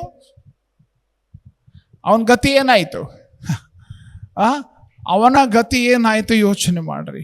ಅವನು ಇದ್ದದ್ದನ್ನು ಕೂಡ ಕಳೆದುಕೊಳ್ಳುವುದಕ್ಕಾಯಿತು. ಅವನ ಭಯ ಯಾವ ಒಂದು ಸಣ್ಣ ಭಯ ಅದು. ಅರೇ, ನಿತ್ಯತ್ವ ಕಳ್ಕೊಳ್ತಾ ಇದ್ದಿ ನೀನು. ನಿತ್ಯತ್ವವನ್ನ, ನಿನ್ನ ನಿತ್ಯ ಜೀವವನ್ನ, ಪರಲೋಕ ರಾಜ್ಯವನ್ನ ನೀನು ಕಳ್ಕೊಳ್ತಾ ಇರುವಂತ ವಿಷಯ ಅದು ಮುಖ್ಯವಾಗಬೇಕಾಗಿತ್ತು. ಅದನ್ನು ಬಿಟ್ಟು ಇವ್ರು ಹಂಗದಾರ ಇವ್ರು ಹಿಂಗದಾರ ಅಂತ ಭಯಪಟ್ಟು ಅವನು ವಿನಿಯೋಗಿಸಲಿಲ್ಲ. ಪ್ರಿಯರೇ, ನಾವು ಕೊಡುವ ವಿಷಯದಲ್ಲಿ ಯೋಚಿಸುವಾಗ ಭಯದ ಒಂದು ಸ್ವಭಾವ ನಮ್ಮ ಹೃದಯಗಳನ್ನ ಅದು ಏನಂತಾರೆ, ಹೃದಯವನ್ನು ಆವರಿಸಿಕೊಂಡ್ರೆ, ಭಯ ನಮ್ಮ ಹೃದಯಗಳನ್ನು ತುಂಬಿಕೊಳ್ಳುವುದರಿಂದ ನಾವು ಉದಾರಿಗಳಾಗುವುದಿಲ್ಲ, ನಾವು ಜಿಪುಣರಾಗಿ ಜೀವಿಸ್ತೇವೆ. ಭಯದ ಭಕ್ತಿಯ ಜೀವಿತ ಭಯ ಅಂದರೆ ನನ್ನ ಭವಿಷ್ಯತ್ತನ್ನು ನಿರ್ಮಿಸುವುದು ನನ್ನ ಹಣ, ಭವಿಷ್ಯತ್ತನ್ನು ರೂಪಿಸುವುದು ನನ್ನ ಆದಾಯ ಅಂತ ಹೇಳಿ ಆ ರೀತಿಯಾದಂಥ ವಿಷಯಗಳೊಂದಿಗೆ ಬದುಕುತ್ತಾ ಇದ್ದಲ್ಲಿ ನಾವು ಇನ್ನೂ ಹೆಚ್ಚಿನ ಹಾನಿಗೆ ಒಳಗಾಗ್ತೇವೆ ಅನ್ನುವಂಥದ್ದು ಈ ಒಂದೇ ತಲಾಂತು ಹೊಂದಿದಂಥ ವ್ಯಕ್ತಿಯ ಆ ಘಟನೆ ನಮಗೆ ತಿಳಿಸ್ತದೆ. ನಮಗೆ ಕೊಡಲ್ಪಟ್ಟಂಥದ್ದನ್ನು ನಾವು ಹೇಗೆ ನಿಭಾಯಿಸಬೇಕು, ಯಾವುದು ಮುಖ್ಯ ಯಾವುದು ಮುಖ್ಯವಲ್ಲ ಅನ್ನೋದನ್ನು ನಿರ್ಧರಿಸಿ. ಮತ್ತಾಯ 10ನೇ ಅಧ್ಯಾಯ ಈ ಭಯವನ್ನು ಯಾವ ರೀತಿಯಾಗಿ ನಾವು ಕ್ಲಾಸಿಫೈ ಮಾಡಬೇಕು, ಯಾವ ರೀತಿಯಾಗಿ ನಾವು ಅದರಲ್ಲಿ ವ್ಯತ್ಯಾಸ ಗುರುತಿಸಬೇಕನ್ನುವಂಥದ್ದನ್ನು ಮತ್ತಾಯ 10:28 ನಾವು ನೋಡುವಾಗ ವಾಕ್ಯ ಹೀಗೆ ಹೇಳ್ತದೆ. ಯೇಸು ಸ್ವಾಮಿಯ ಮಾತು ಇದಲ್ಲದೆ ದೇಹವನ್ನು ಕೊಂದು ಆತ್ಮವನ್ನು ಕೊಲ್ಲಲಾರದವರಿಗೆ ಹೆದರಬೇಡ್ರಿ. ಆತ್ಮ ದೇಹ ಎರಡನ್ನೂ ಕೂಡ ನರಕದಲ್ಲಿ ಹಾಕಿ ನಾಶ ಮಾಡಬಲ್ಲಾತನಿಗೆ ಹೆದರಿರಿ. ದುಡ್ಡಿಗೆ 2 ಗುಬ್ಬಿಗಳನ್ನು ಮಾರುವುದುಂಟಲ್ಲ, ಆದರೂ ನಿಮ್ಮ ತಂದೆಯ ಚಿತ್ತವಿಲ್ಲದೆ ಒಂದಾದರೂ ನೆಲಕ್ಕೆ ಬೀಳದು. ನಿಮ್ಮ ತಲೆ ಕೂದಲುಗಳು ಸಹ ಎಲ್ಲವೂ ಎಣಿಕೆಯಾಗಿದೆಯಲ್ಲ. ಆದದ್ರಿಂದ ಹೆದರಬೇಡ್ರಿ, ಬಹಳ ಗುಬ್ಬಿಗಳಿಗಿಂತ ನೀವು ಹೆಚ್ಚಿನವರು. ವ್ಯತ್ಯಾಸ, 2 ತರಹದ ಭಯ. ಮನುಷ್ಯನಿಗೆ ಭಯಪಟ್ಟು ಜೀವಿಸ್ತೀಯೋ, ದೇವರಿಗೆ ಭಯಪಟ್ಟು ಜೀವಿಸ್ತೀಯೋ. ಭಯವನ್ನು ಭಯದಿಂದಲೇ ಜಯಿಸಬೇಕು. ನಾನು ಮನುಷ್ಯರಿಗೆ ಭಯಪಡುವುದಿಲ್ಲ, ನನ್ನ ಭವಿಷ್ಯತ್ತಿಗೆ ಸಂಬಂಧಪಟ್ಟಂತೆ ನಾನು ಭಯಪಡುವುದಿಲ್ಲ. ನನ್ನ ದೇವರು ನನ್ನ ಸಂಗಡಿದ್ದಾನೆ, ಆತನು ನೋಡಿಕೊಳ್ತಾನೆ ಅನ್ನುವಂಥ ಆ ಭಯ, ದೇವರಿಗೆ ಭಯಪಡುವಾಗ ನಾನು ಹೆದರುವುದಿಲ್ಲ. ಪ್ರಿಯರೇ, ಈ ವಿಷಯ ನಾವು ಯೋಚಿಸಿ, ಇದು ಸತ್ಯವಾದ ಮಾತು. ಯಾರು ಜಿಪುಣ ಥರ ಇದು ಅಧ್ಯಯನ ಮಾಡಿರುವಂಥ ಅಂಶ ಇದು. ವಿಶೇಷವಾಗಿ ನಾವು ಇದನ್ನು ಗಮನಿಸ್ತೇವೆ. ನಾವು ಹಣವನ್ನು ಸರ್ವಸ್ವವಾಗಿ ಇಟ್ಟುಕೊಂಡು ಬದುಕುವಾಗ ಮಾನಸಿಕ ರೋಗಗಳಿಗೆ ತುತ್ತಾಗ್ತೇವೆ. ಉದಾರಿಗಳ ಆತ್ಮಿಕತೆ ಅದೇನು ಗೊತ್ತಾ, ಉದಾರಿಗಳ ಜೀವಿತ ಅದು ಸಂತೋಷ ಭರಿತ ಜೀವಿತವಾಗಿ ಅವರು ಹೊಂದುವುದಕ್ಕೆ ಸಾಧ್ಯ. ಅದಕ್ಕೆ ನಾವು 2 ಕೊರಿಂಥ 9:7 ಪೌಲನು ಅದನ್ನೇ ಹೇಳ್ತಾನೆ. ಏನಂತ, ಪ್ರತಿಯೊಬ್ಬನು ತನ್ನ ಹೃದಯದಲ್ಲಿ ನಿರ್ಣಯಿಸಿಕೊಂಡ ಪ್ರಕಾರ ಕೊಡಲಿ, ದುಃಖದಿಂದಾಗಲಿ ಬಲಾತ್ಕಾರದಿಂದಾಗಲಿ ಯಾರು ಕೊಡಬಾರ್ದು. ಯಾಕಂದರೆ ಸಂತೋಷವಾಗಿ. ಹಲ್ಲೆಲೂಯ. ಹೇಗೆ ಕೊಡಬೇಕು? ಸಂತೋಷವಾಗಿ. ಹೇಗೆ ಕೊಡಬೇಕು? ಸಂತೋಷವಾಗಿ. ಸಂತೋಷವಾಗಿ ಕೊಡುವವರ ಮೇಲೆ ದೇವರಿಗೆ ಪ್ರೀತಿ ಉಂಟು. ಸೊ ನಾವು ಸಂತೋಷವಾಗಿ ಕೊಡುವಂಥವರಾಗಿರೋಣ. ಯಾಕಂದರೆ ಸಂತೋಷವಾಗಿ ಕೊಡುವಂಥದ್ದು ಅದೊಂದು ಪಾಲುಗಾರಿಕೆ, ಪಾರ್ಟ್ನರ್ಶಿಪ್. ಅದು ಯಾರ ಸಂಗಡ? ದೇವರ ಸಂಗಡ. ಸಂತೋಷವಾಗಿ ಕೊಡುವಂಥದ್ದೆಂಬುದಾಗಿ ಹೇಳುವಾಗ ಅದು ದೇವರ ಸಂಗಡನ ಹೊಂದುವಂತಹ ಒಂದು ಪಾಲುಗಾರಿಕೆ. ನಾವು ಸಂತೋಷವಾಗಿ ಕೊಡುವವರಾಗಿರುವಾಗ ಕೊಡಲೇಬೇಕಲ್ಲ, ನಾನು ಕೊಡ್ತೇನೆ, ನಾನು ಸ್ವಂತ ಮನಸ್ಸಿನಿಂದ ಕೊಡ್ತೇನೆ. ಈ ಮುಖಾಂತರ ದೇವರು ನನ್ನ ಹಣಕಾಸಿನಲ್ಲಿ ನನ್ನೊಂದಿಗೆ ಪಾಲುಗಾರನಾಗ್ತಾನೆ. 10-11 ವಚನ ಹೇಳ್ತದೆ, ಬಿತ್ತುವವನಿಗೆ ಬೀಜವನ್ನು, ಉಣ್ಣುವವನಿಗೆ ಆಹಾರವನ್ನು ಕೊಡುವಾತನು. ನೆನ್ಪಿಟ್ಕೊಡ್ರಿ, ಬಿತ್ತುವವನಿಗೆ ಬೀಜವನ್ನು, ಉಣ್ಣುವವನಿಗೆ ಆಹಾರವನ್ನು ಕೊಡುವಾತನು ನಿಮಗೆ ಬಿತ್ತುವುದಕ್ಕೆ ಬೀಜವನ್ನು ಕೊಟ್ಟು ಹೆಚ್ಚಿಸಿ ನಿಮ್ಮ ಧರ್ಮ ಕಾರ್ಯಗಳಿಂದಾಗುವ ಫಲಗಳನ್ನು ವೃದ್ಧಿಪಡಿಸುವನು. ಹೀಗೆ ನೀವು ಎಲ್ಲ ವಿಷಯಗಳಲ್ಲಿ ಐಶ್ವರ್ಯವಂತರಾಗಿದ್ದು ಉದಾರವಾಗಿ ಕೊಡಶಕ್ತರಾಗುವಿರಿ. ಇದಲ್ಲದೆ ನಿಮ್ಮ ದಾನಗಳು ನಮ್ಮ ಕೈಯಿಂದ ಮತ್ತೊಬ್ಬರಿಗೆ ಸೇರಿದಾಗ ದೇವರಿಗೆ ಕೃತಜ್ಞತೆ ಉಂಟಾಗುವುದು. ಸೊ ನಮ್ಮ ಹಣಕಾಸಿನಲ್ಲಿ ದೇವರಿಗೆ ನಾವು ಸ್ಥಳ ಕೊಡಬೇಕು. ನಮ್ಮ ಹಣಕಾಸಿನಲ್ಲಿ ನಾವು ದೇವರಿಗೆ ಅವಕಾಶ ಕೊಡುವಂಥವರಾಗಿರಬೇಕು. ವಿಶೇಷವಾಗಿ ನಮ್ಮ ಹಣಕಾಸಿನ ಕ್ಷೇತ್ರದಲ್ಲಿ ಇದು ಪರಲೋಕದ ದೇವರೊಂದಿಗೆ ನಾವು ಹೊಂದಿರುವ ಸಂಬಂಧ ಎಂಬುದನ್ನು ನಾವು ಸ್ಪಷ್ಟವಾಗಿ ನೆನಪಿಟ್ಕೊಳ್ಳೋಣ. ನಮ್ಮ ಆತಂಕ, ನಮ್ಮ ಹೋರಾಟ, ನಮ್ಮ ಗಲಿಬಿಲಿಯ ಮಧ್ಯದಲ್ಲಿ, ಚಿಂತೆಯ ಮಧ್ಯದಲ್ಲಿ ನಾವು ದೇವರಿಗೆ ಅವಕಾಶ ಕೊಡುವಾಗ ಪ್ರಿಯರೇ, ಅದೆಲ್ಲ ದುರಾಶೆಗಳನ್ನು ಜಯಿಸುವುದಕ್ಕೆ ನಾವು ವಿಶೇಷವಾಗಿ ನಾವು ನೋಡ್ತೇವೆ. ಜಗತ್ತು ಹಣಕ್ಕಾಗಿಯೇ ಬದುಕ್ತಾ ಇದೆ, ಹಣಕ್ಕಾಗಿಯೇ ಸರ್ವಸ್ವ ಅಂತ ಹೇಳ್ತಾ ಇರುವಾಗ ಅದರ ಶಕ್ತಿಯನ್ನು ಉದಾರತೆಯ ಸಾಮರ್ಥ್ಯದಿಂದ ನಾವು ಮುರಿದು ಜಯಿಸೋಣ. ಯಾಕಂದರೆ 8-9 ವಚನ 3ನೇ ಮಹತ್ವದ ಸತ್ಯ ನಾವು ಗಮನಿಸಬೇಕು. ದೇವರು ಸಕಲ ವಿಧವಾದ ದಾನಗಳನ್ನು ನಿಮಗೆ ಧಾರಾಳವಾಗಿ ಅನುಗ್ರಹಿಸುವುದಕ್ಕೆ ಶಕ್ತನಾದದ್ರಿಂದ ನೀವು ಯಾವಾಗಲೂ ಎಲ್ಲ ವಿಷಯಗಳಲ್ಲಿ ಪರಿಪೂರ್ಣತೆಯುಳ್ಳವರಾಗಿ ಸಕಲ ಸತ್ಕಾರ್ಯಗಳನ್ನು ಹೇರಳವಾಗಿ ಮಾಡುವವರಾಗಬೇಕು. ಉಪಕಾರಿಯ ವಿಷಯದಲ್ಲಿ ಅವನು ಬಡವರಿಗೆ ಧಾರಾಳವಾಗಿ ಕೊಟ್ಟನು, ಅವನ ನೀತಿಯ ಫಲವು ಸದಾಕಾಲ ಇರುವುದು ಎಂದು ಶಾಸ್ತ್ರದಲ್ಲಿ ಬರೆದದೆಯಲ್ಲ. ಪ್ರಿಯರೇ, ಈ ವಚನ ನಮಗೆ ತಿಳಿಸುತ್ತಿರುವ ಸತ್ಯ ಏನು?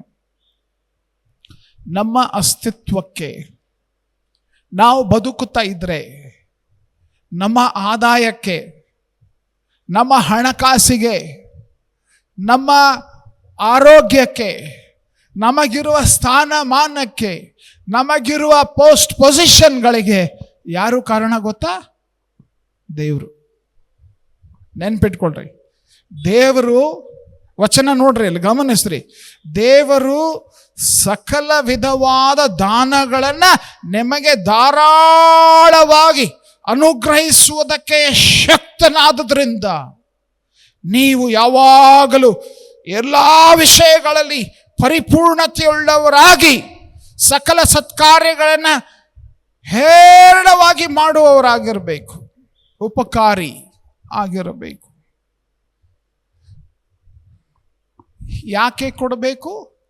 ಆ ಪ್ರಶ್ನೆಗೆ ಮುಖ್ಯವಾದ ಉತ್ತರ, ನನ್ನ ಭದ್ರತೆ, ನನ್ನ ಸೆಕ್ಯೂರಿಟಿ ನನ್ನ ಸಂಬಳದಲ್ಲಿಲ್ಲ. ನನ್ನ ಸೆಕ್ಯೂರಿಟಿ, ನನ್ನ ಭದ್ರತೆ ನನ್ನ ಆದಾಯದಲ್ಲಿಲ್ಲ, ನನ್ನ ಬಿಸ್ನೆಸ್ ಪ್ರಾಫಿಟ್ನಲ್ಲಿಲ್ಲ, ನನ್ನ ಸೇವಿಂಗ್ಸ್ನಲ್ಲಿಲ್ಲ, ನನ್ನ ಫಿಕ್ಸ್ ಡೆಪಾಸಿಟ್ನಲ್ಲಿಲ್ಲ, ನಾನು ಮಾಡಿರುವ ಒಂದು ವೇಳೆ ಆಸ್ತಿ ಪಾಸ್ತಿಯಲ್ಲಿಲ್ಲ. ನನ್ನ ಸೇಫ್ಟಿ, ನನ್ನ ಸೆಕ್ಯೂರಿಟಿ, ನನ್ನ ಸಂರಕ್ಷಣೆ, ನನ್ನ ಸುರಕ್ಷತೆ, ನನ್ನ ಭದ್ರತೆ ಇರುವಂಥದ್ದು ನಾನು ನಂಬಿರುವ ದೇವರಲ್ಲಿ. ಹಲ್ಲೆಲೂಯ. ನಾನು ನಂಬಿರುವ ದೇವರಲ್ಲಿ, ನಾನು ನಂಬಿರುವ ದೇವರಲ್ಲಿ. ಇದು ನಾವು ವಿಶೇಷವಾಗಿ ಗುರುತಿಸಬೇಕು. ಇದು ಸ್ಪಷ್ಟವಾಗಿ ಕೊರಿಂಥ ಸಭೆಗೆ ಪೌಲನು ಕಲಿಸ್ತಾ ಇದ್ದಾನೆ. ಗಮನಿಸ್ರಿ, ದೇವರು ಎಷ್ಟು ದಾನಗಳಂತೆ, ವಚನ ನೋಡ್ರಿ, ಅದು 8ನೇ ವಚನ ಏನಂತದೆ? ಎಷ್ಟು ದಾನಗಳು? ಎಷ್ಟು ದಾನಗಳು? ಸಕಲ. ಸಕಲ ಅಂದ್ರೆ ಎಲ್ಲ ದಾನಗಳು ನಿಮಗೆ ಹೇಗೆ ಅನುಗ್ರಹಿಸುವುದಕ್ಕೆ ಶಕ್ತನಾಗಿದ್ದಾನಂತೆ? ಧಾರಾಳವಾಗಿ, ಸಮೃದ್ಧಿಯಾಗಿ. ದೇವರು ಕೊಡುವುದಕ್ಕೆ ನಿನ್ನ ಜೀವಿತ, ನಿನ್ನ ಹೃದಯ ಇದು ಸಂತೋಷವಾಗಿ ಕೊಡುವ ಹೃದಯ ಅಂತ ದೇವರು ಗುರುತಿಸುವಾಗ ಅದನ್ನ ಬಿಟ್ಟು ಸ್ವಲ್ಪ ಅಲ್ಲ, ಧಾರಾಳವಾಗಿ ಕೊಡುವುದಕ್ಕೆ ಶಕ್ತನಾಗಿರುವ ದೇವರು. ನಿಮಗೆ ಯಾವಾಗಲೂ ಪರಿಪೂರ್ಣತೆ ಅಂತ ಎಲ್ಲಿ, ಯಾವ್ಯಾವ ವಿಷಯದಲ್ಲಂತೆ? ಯಾವ್ಯಾವ ವಿಷಯದಲ್ಲಿ ಪರಿಪೂರ್ಣತೆ? ವಚನ ನೋಡ್ರಿ, 8ನೇ ವಚನ. ನೀವು ಯಾವಾಗಲೂ, ವಚನ ನೋಡ್ರಿ ಅದನ್ನ, ನಿಮಗೆ ನೀವು ಯಾವಾಗಲೂ ಯಾವ್ಯಾವ ವಿಷಯಗಳಲ್ಲಿ? ಎಲ್ಲ ವಿಷಯಗಳಲ್ಲಿ. ಇದು ಕೊಡುವವರ ವಿಷಯವಾಗಿ ಮಾತನಾಡ್ತಾ ಇದ್ದಾನೆ. ಇದು ಕೊಡುವವರ ವಿಷಯವಾಗಿ ಪೌಲನು ಬೋಧಿಸ್ತಾ ಇದ್ದಾನೆ.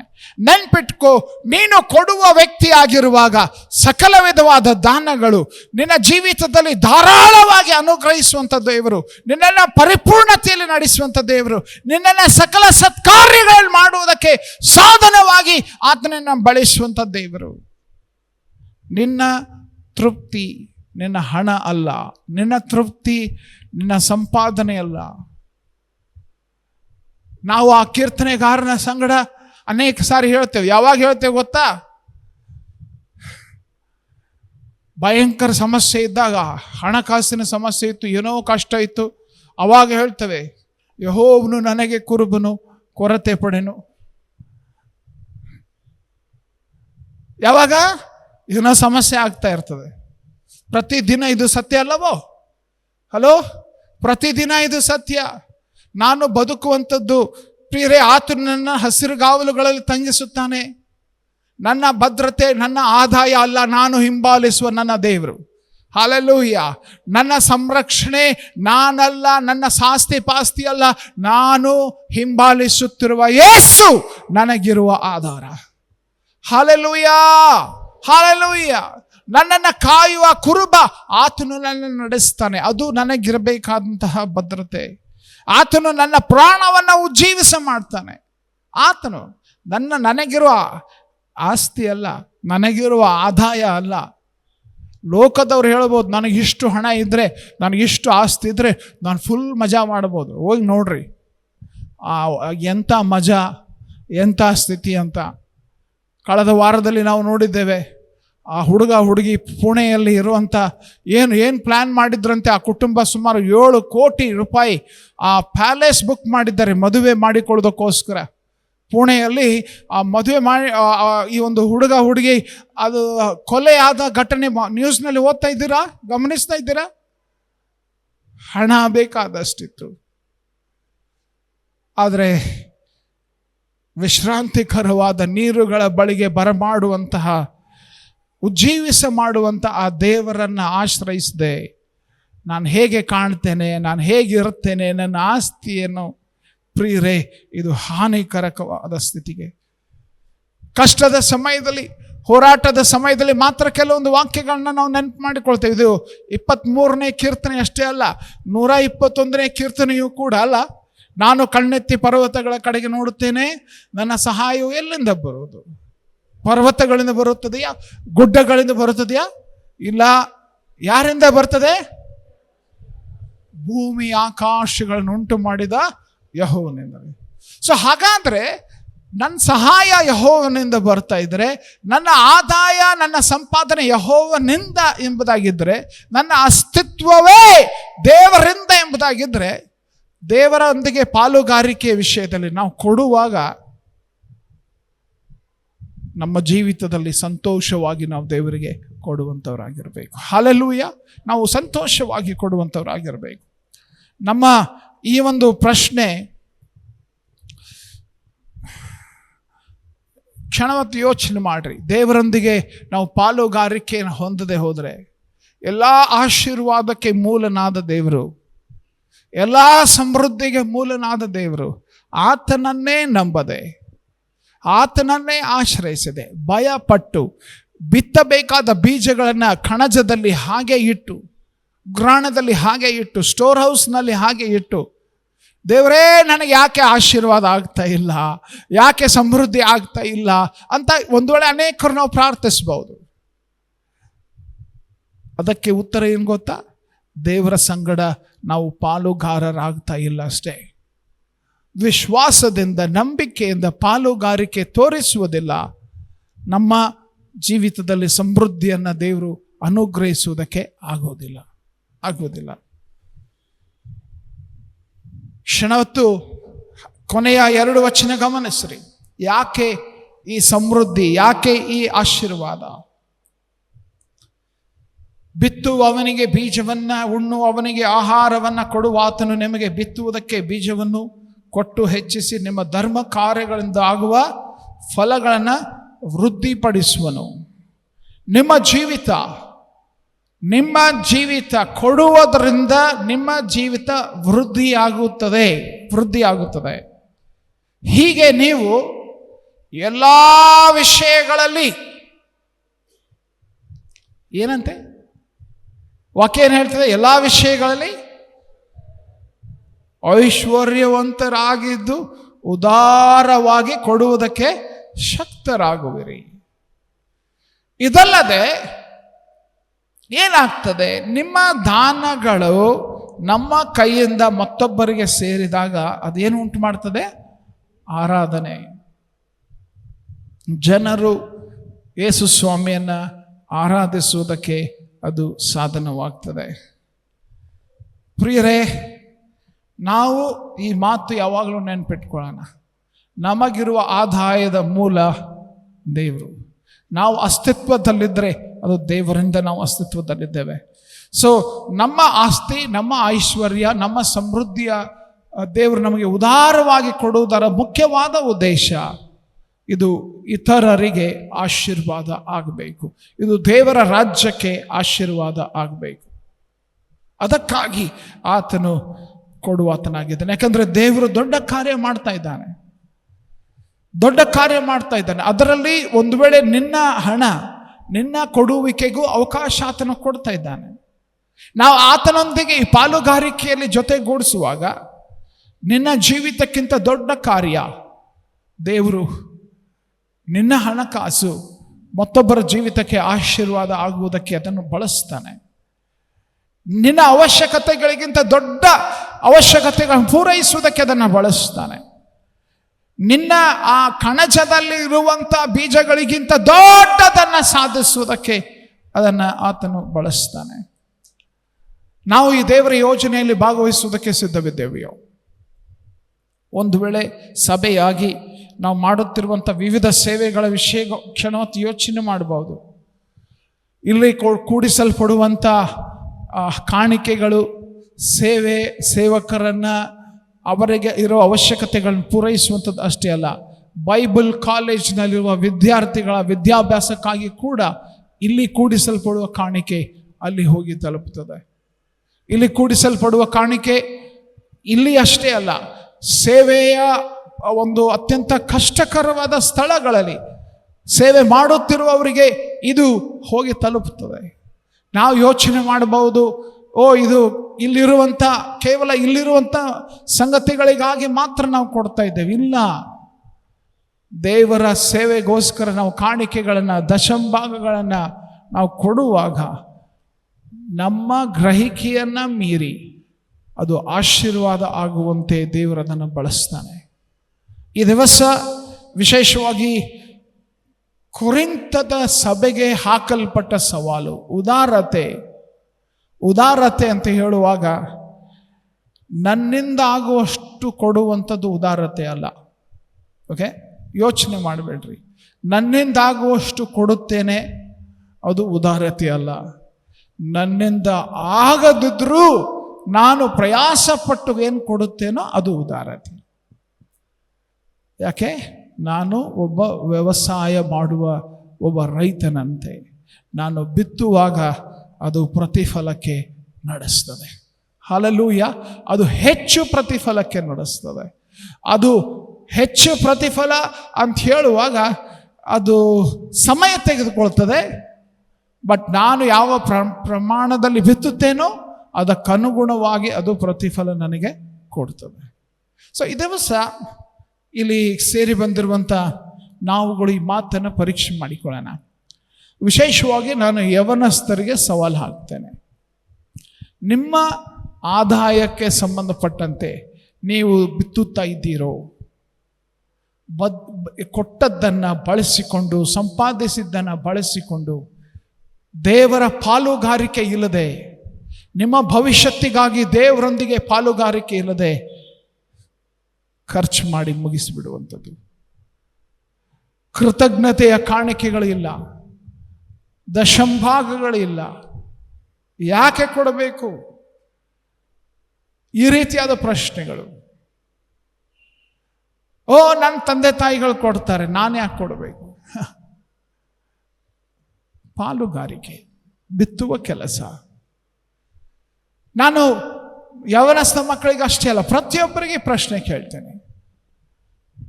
ನಮಗಿರುವ ಆದಾಯದಲ್ಲಿ, ನಮಗಿರುವ ಸಂಪಾದನೆಯಲ್ಲಿ ದೇವರಿಗೆ ಸ್ಥಳ ಇದೆಯೋ? ದೇವರಿಗೆ ಅವಕಾಶ ಇದೆಯೋ?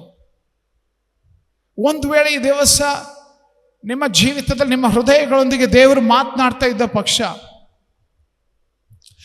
ನಾವು ಯಾವುದೇ ಒಂದು ಕಾರ್ಯಕ್ರಮಕ್ಕೋಸ್ಕರ ಅಂತಲ್ಲ, ನಾವು ಯಾವುದೇ ಒಂದು ಚಟುವಟಿಕೆಗೋಸ್ಕರ ಅಂತಲ್ಲ, ನಾವು ಕೇಳ್ತಾ ಇರುವಂಥದ್ದು, ನಾವು ಕಲಿಸ್ತಾ ಇರುವಂಥದ್ದು ಹೊಸ ಒಡಂಬಡಿಕೆಯ ಸತ್ಯ ಇದು. ನಾವು ಕೊಡುವಂತಹ ಕಾರ್ಯ ಮಾಡುವಾಗ, ನಾವು ಕೊಡುವಂತಹ ಕೆಲಸ ಮಾಡುವಾಗ ನಾವು ಬಿತ್ತುತ್ತಾ ಇದ್ದೇವೆ. ನಾವು ದೇವರೊಂದಿಗೆ ಪಾಲುಗಾರಿಕೆಯನ್ನು ಹೊಂದ್ತಾ ಇದ್ದೇವೆ. ನಾವು ದೇವರಿಗೋಸ್ಕರ ಸಂತೋಷವಾಗಿ ಕೊಡುವ ಮೂಲಕ ದೇವರ ಪ್ರೀತಿಗೆ ನಾವು ಪಾತ್ರರಾಗುತ್ತೇವೆ.